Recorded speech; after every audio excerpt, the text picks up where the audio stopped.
Good morning, I'm back, happy, smiley and full of energy after 12 hours of sleep, catching up.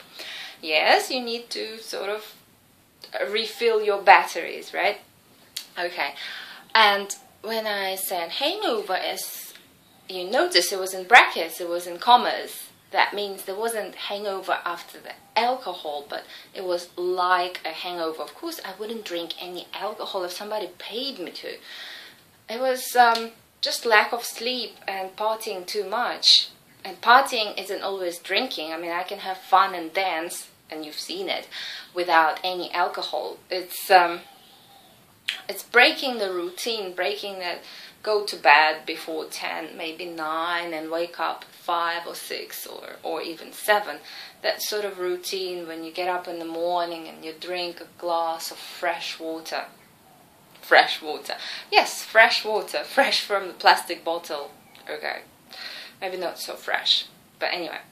And then you exercise and your body knows that now about this time she's going to feed me some really good stuff. And now she's going to get the blood circulating. And it's a habit. And I think it's a very good habit. When partying, seeing all these drunk people laughing and pretending that they're happy, and with most people it seemed like they were really pretending to be happy. They were looking at the phone, looking at the watch, looking outside and trying to be present and trying to have fun, but it wasn't like sincere happiness. It was a while since the last time I've been to a party like that. In a club with lots of drunk people, perhaps even some drugs, and people doing silly things like peeing in the swimming pool and vomiting and just relaxing, maybe letting go of that stress. Although I don't see what sort of stress you'd get on an island like Koh Tao, the turtle island. It's full of tourists. There is nothing Thai about it, and the only Thai people who do live there are there to serve the tourists. So sell something to the tourists or be a taxi driver. Funny, the taxis are four-wheel drives, utes. And you sit in the back of the ute. You can sit inside too, if it's raining, I guess. But most people sit in the back, in the ute. And the roads are so steep and narrow, it's like, whoa, and not all of them are sealed. And when they're not sealed, the car is driving down and then sort of like slides. And the boat ride back was kind of rough because there was a rainstorm coming from Samui towards Koh Tao. A famous place for diving, but I didn't see anything nice about it. Except nature. Yes, there is still very pure, untouched, beautiful nature, but everything else is made up for tourists. It's very much artificial. All the signs are in English, the food is not really authentic Thai food, it's all adapted to what Westerners like. And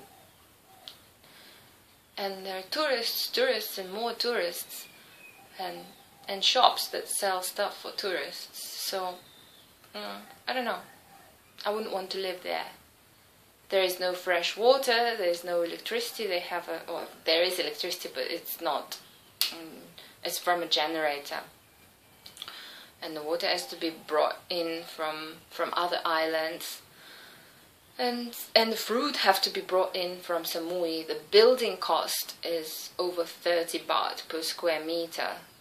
30,000 baht per square meter, which is a lot higher than here. Here the building cost would be probably under 15,000 baht, so twice the cost. And the land is more expensive than Samui. And you can't really own the land because it belongs to the king. It's the sanctuary, so somehow there are ways around it. You can rent it long term and so on, but there's signs all over in English, land for sale. And we went there with the land people and they said, you can't own land here. Well, what do they mean, land for sale? So I think there's a lot of dodgy stuff going on too. Okay, What else can I tell you? Yes, to do your homework you'll need the address. A number of emails asking for the address. This is the address. Okay, this is all you need to do your homework well. And I hope that everybody does their homework, because now it's about quantity. In this case it's quantity. If you don't know what the homework is, watch the video from 2 days ago. What else is the news in Thailand? In Bangkok, they have, what do you call it? Military hours. The government has no power anymore. It's all in the hands of the army. And all the Thais are very happy. And I'm happy too. Happy because finally there is going to be peace and quiet. And all the people are going to go home, instead of protesting and sleeping on the streets. But the sad thing, there's always good and bad, right? Two sides. The sad thing is that there is no radio. I had nothing to listen to this morning. No radio, no news. It's funny, you're so used to pressing on the button and, you know, there's this program and that program and this reporter, that reporter. I already know everybody by name. And now there is no news. All the play is like really old patriotic songs. It's a moment, I guess it's a really special moment in history of Thailand. Something will change. The new government, the new laws. All the foreigners must go home. Now is the country of only Thai people. Oh no, don't kick me out. No, we gotta kick all the whiteys out. Hey. สวัสดีค่ะพี่แบนค่ะ Yes, what was I telling you? I was telling you about Koh Tao, the island. I was telling you about the address. And... oh, blank. This happens.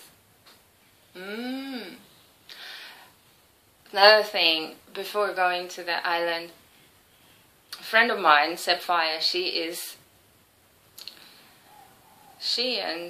well, I'm helping her to collect all the toys and things for orphans here in Thailand, the Thai orphanage. So what we do is go around families who have children, foreigners, rich families, richer families, and collect the toys that they don't need anymore, toys and stuff like clothes for children and whatever else. Then I load it into the truck and bring it here, and the next thing is to send it to the orphanage or to take it to the orphanage. But because I was on the island, the veranda is full of baby stuff, and the house owners, they saw that, and it's obviously like toys, and it's like, Linares, there's something we don't know about you. Like, what? You got all the baby toys on the veranda. You have a child? No, I don't. It's for the orphans. It's a good thing. It's a good thing, and they really need it. So that's what's been going on. What else has been going on? Yesterday, a rainstorm in Samui. Koh Tao was nice and sunny, and I got a bit of a tan, a bit sunburned, and Koh Samui had a rainstorm that whole day. There was no electricity, and just looking at the trampoline this morning, it was full of debris from trees, and so there must have been some stuff flying around.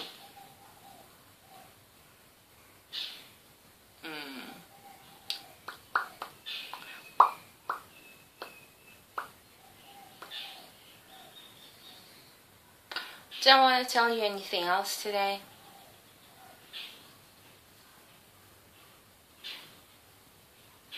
Yes, I do. One observation that I wanted to share with you, and that is, there's something I noticed in Korea, and now I noticed that around in Thailand too. As you know, I went to Koh Tao with a group of people, Thai people, and I was just listening to most of the conversations because it's easier to listen than to participate too much with my level of local dialect. knowledge. Anyway, people here, they talk so much less about themselves. There's, like, in an hour you'd probably hear one I in the whole group, and there's 6 people or 5 people talking. In an hour there would be one I in the whole conversation. They're very close friends, but somehow it's just not there, and there's no replacement like, oh, this person or this girl. There is, the conversation just flows in different directions, experience, and yeah, discussing other people, a little bit ideas, not very much ideas in this group, but events, mostly events of the past, events in the future, events that people went to. And there is no I. So it must be a Western thing. It must be a Western thing. Just randomly listening here and there. When I say we, I'm confused, because on one hand I consider myself an Asian. On the other hand, I look at the screen and I think, surely you're not going to say that you're Asian. Okay. Let's say that Asian people don't use I and don't talk about themselves, yet Westerners do. Why is this? What's more interesting to listen to? What seems right? Somehow the conversation without eyes feels right. There is no opinion attached to certain events. When you're in a Western group, people tell you about something and they would start with, well, I saw this horrible thing, or I saw this really nice idea. They attach their own opinion. There is an I. When I was driving in my car on my way to my home, I noticed and I thought that kind of introduction of certain event has already too much I in it, too much self-color, as if you're changing the color of the picture. I watched this really cool movie instead of saying there is a new movie out in the movie theater. Then it's up to the listener to judge. Why do we add ourselves into everything? Why can't we keep it out? You're probably saying, why should we keep it out? Maybe that's a loop. A loop. I'm on one side and you on the other. You might have a different opinion. You might have that it's good to put color, it's good to put yourself into everything and make it all rotate around you. Everything that you saw, all the ideas, they are somehow related back to you, because you are the one to tell somebody about it. Also possessiveness of ideas. Look what I bought, what I saw in the shop today. Me. I saw it, I bought it, I heard it. I've taken a picture of it. Instead of this is a picture. Don't know who took it, it's not important. There's a downside to it, like if you look at Korea and how people, or China, they copy ideas and copy design of certain things, and there is nothing bad about it in the eyes of the people who copy it in the whole nation. So we see a nicely designed phone. Why not design something similar? Talking about an iPhone, for example.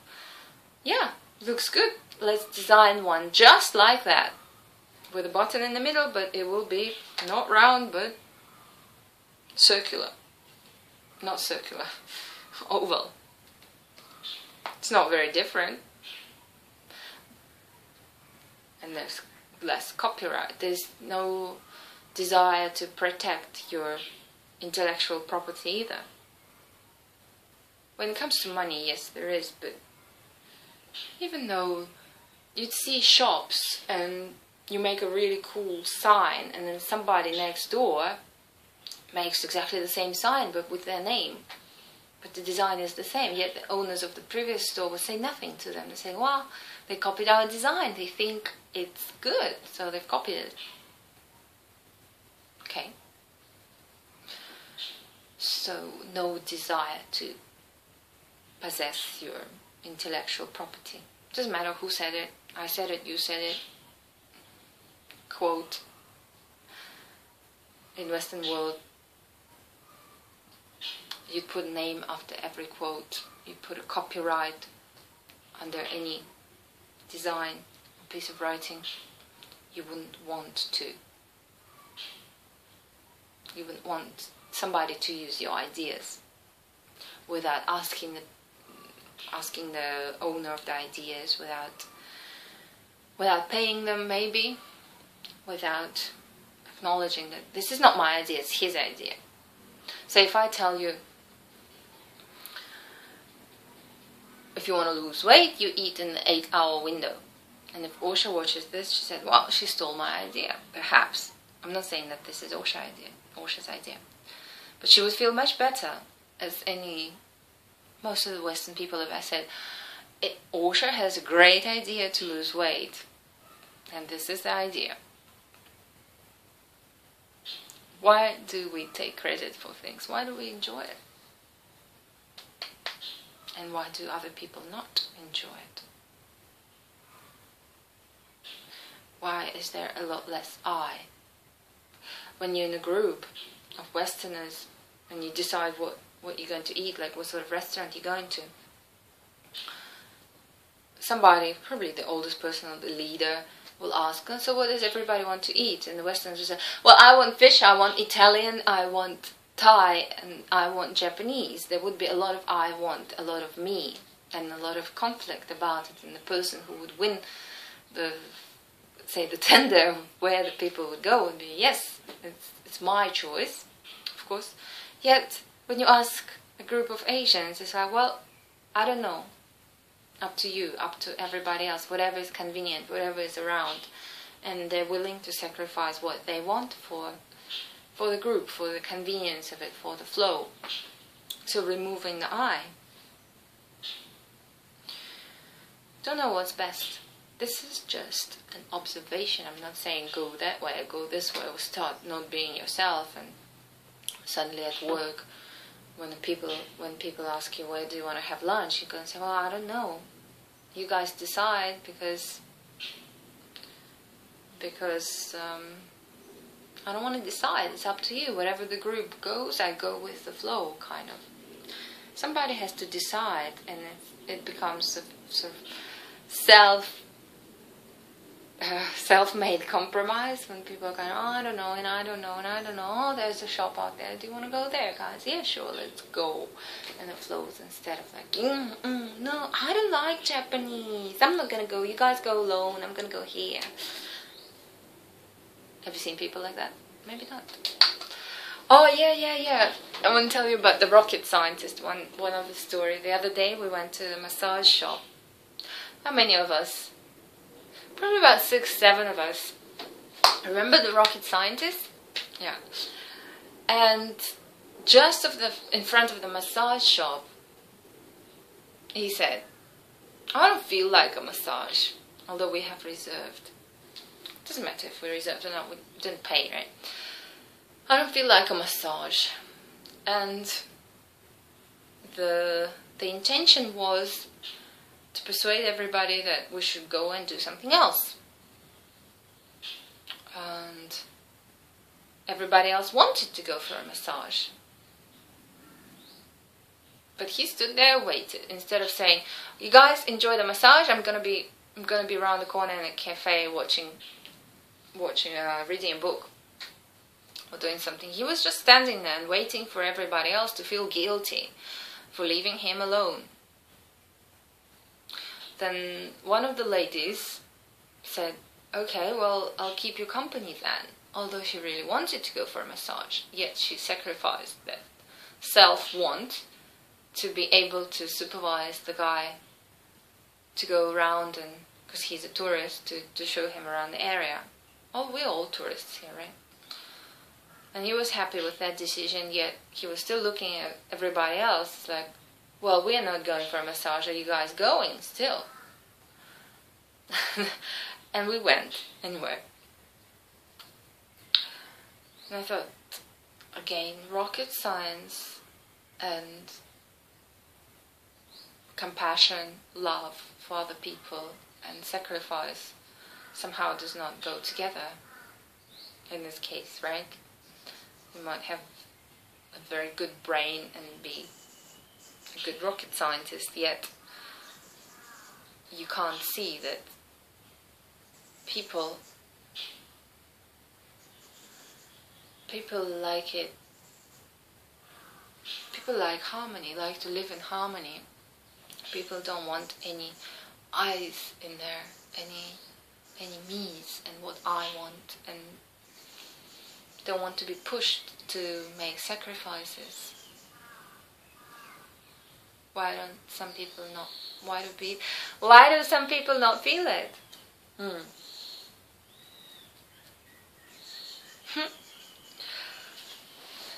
Something to think about for me and for you and for everybody else.